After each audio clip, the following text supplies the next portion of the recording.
Pause. As you can see in this video, you see this guy get in a pretty bad accident on his Sur-Ron. Well, this guy just so happens to be a buddy of mine. It was just a few years ago that he was very excited to pick up his first Sur-Ron. He had bought it used and he was hoping to rip it around the trails around his house. But unfortunately, just a few days after buying it, he made a crucial mistake while going over a jump, which ended up costing him his bike and about $10,000 in medical bills. And the worst part about it, with just a little bit of knowledge about e-bikes, this was totally avoidable.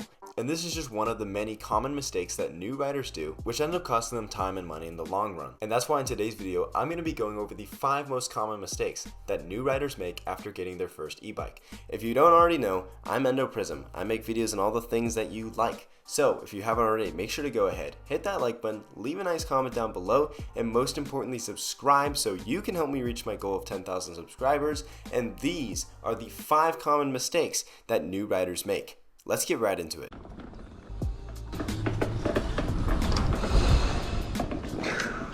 Alright, I don't have a kickstand for this thing, so I gotta figure out how I'm gonna set this up. Shoot, I might just bring this chair over. Is that gonna work? This is an ugly setup. Alright, yeah, it'll stand. Alright, fellas, so for our first mistake that new riders commonly make is using too much front brake.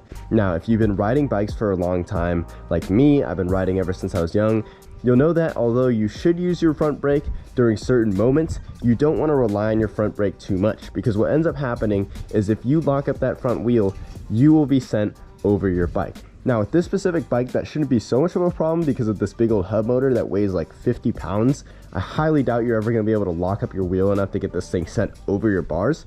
But with other bikes that don't have this big hub motor in the back, maybe a mid-drive motor like the Sur-Rons, that is a very real possibility, and it can cause you to have to pay some very hefty medical bills / lose your bike. Speaking from personal experience, I know a friend who got his Sur-Ron, and after the first 3 days, he went right over his bike's handlebars because he was going over a jump, and when he landed, he hit the front brake. Now, this isn't just him. This is a very common mistake that new riders make, and this was even something that I used to do when I was a kid riding my mountain bike around. I'd hit the front brake and I'd go over the front handlebars, and it's just something that I had to learn. But I'm telling you guys, save yourself the medical bills and make sure you know how to brake your bike properly. To brake your bike properly, you want to use more of your rear brake with a little bit of front brake.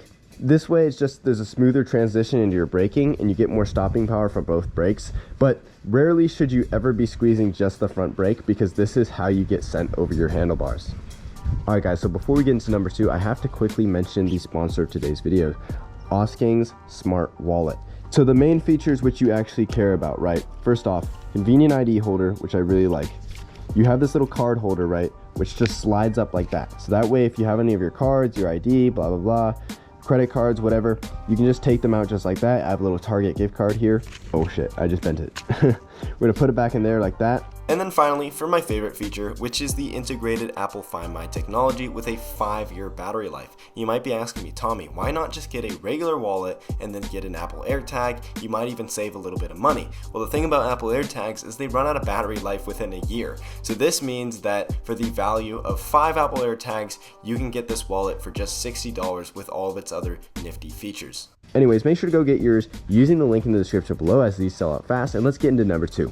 For mistake number 2, going too hard on your bike when you first get it. This is sort of similar to mistake number 1, but it's also sort of different. And this is one speaking from personal experience. Now, a lot of times you see people on YouTube just sort of thrashing their stuff. You know, a lot of these guys have a lot of money, right? So they get these things and they decide to thrash them and, you know, and do their endurance tests and everything on them and take things on off-road trails that they're not rated for. And you think, okay, so if I get this bike, I'll be able to take it on this off-road trail and it should be fine, right?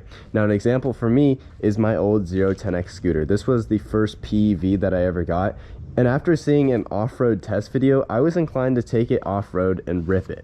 Now, in my defense, I did not take it on any super intense off-road trails. It was kind of just light terrain and stuff. But this ended up wearing that scooter out, and it only lasted a couple of months, making that $1,600 investment go right down the drain, because it just had so many problems that it was never really worth it for me. But back then, I was very naive and I was a noob when it came to electric vehicles, so I didn't realize that the guys doing the tests on those 010X were just doing tests, and that was was it. They weren't actually saying, oh, take this thing and go off jumps and stuff. But I took that literally, and I was like, all right, when I get my 0-10X, I'm gonna rip this thing, I'm gonna thrash it, I'm gonna show it off and everything, and that was a huge mistake. By the way, guys, if there's any common e-bike mistakes which I missed in this video, make sure to go ahead and leave those down in the comments below, and I will make sure to read all of those comments and reply to them all. So for mistake number 3, not making sure to regularly change your motor fluid. You know, when I first got this thing, I figured, you know what, there can't be too many things to maintain on this bike. I mean, it's overall pretty simple, there's not too many moving parts, and for the most part I was right, until it came to me having to change my motor fluid. Oh, there goes the plane. So one day I was riding up in the mountains and the bike came to a stop. It just wouldn't go, and I was trying to figure out what was wrong with it until I put my hand on the motor and it was as hot as a frying pan. So I looked up a YouTube video on the spot and I actually figured out that my motor fluid needs to be replaced every couple of months or so. Holy shit, oh my god, the planes. Wait.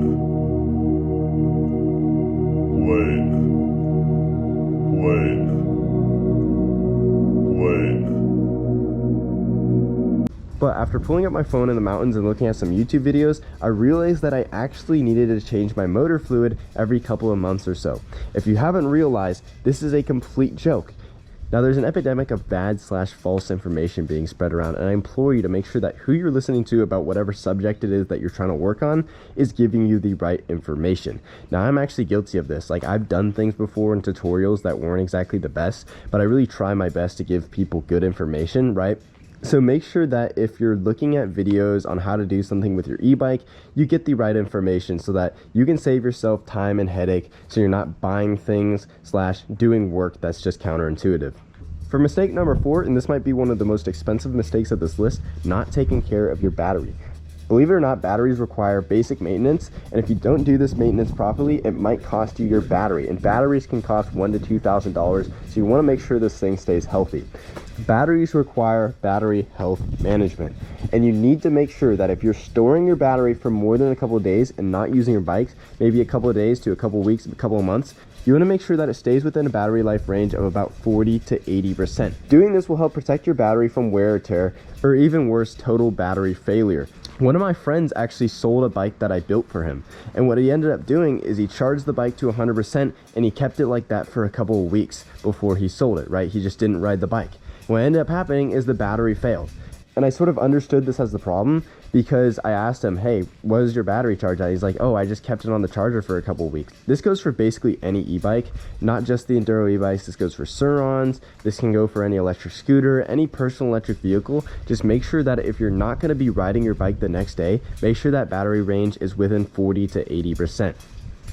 And for new mistake number 5, and this one's aimed more towards younger people, teenagers, right, who get their first e-bikes, it is overloading your bike's weight capacity.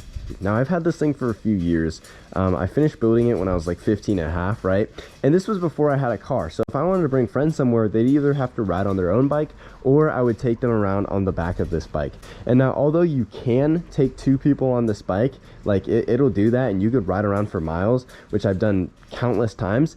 If you overload the weight capacity on this bike and go too hard on it, what can end up happening is you may end up bending in your frame. It's actually, I don't know if you can see on the GoPro, but it's actually bent in a little bit right here where the shock is. And this happened right after I rode it with 2 people on it, and I went down this little steep embankment, and all of the weight from both of us, like all 300 pounds, just went right into that shock. And I'm pretty sure that's what ended up bending in that motor. So I just want to make sure that you young people out there who are using these bikes to carry multiple people around, don't overload their weight capacity and don't go too rough, especially when you have more than one person on them. Anyways, guys, I hope you enjoyed this list. Making sure that you don't do these things will save you a lot of headache, a lot of hassle in your future. And without further ado, guys, if you enjoyed this video, hit that like button, leave a nice comment down below. Without further ado, subscribe, and I will see you guys soon in the next one. Later.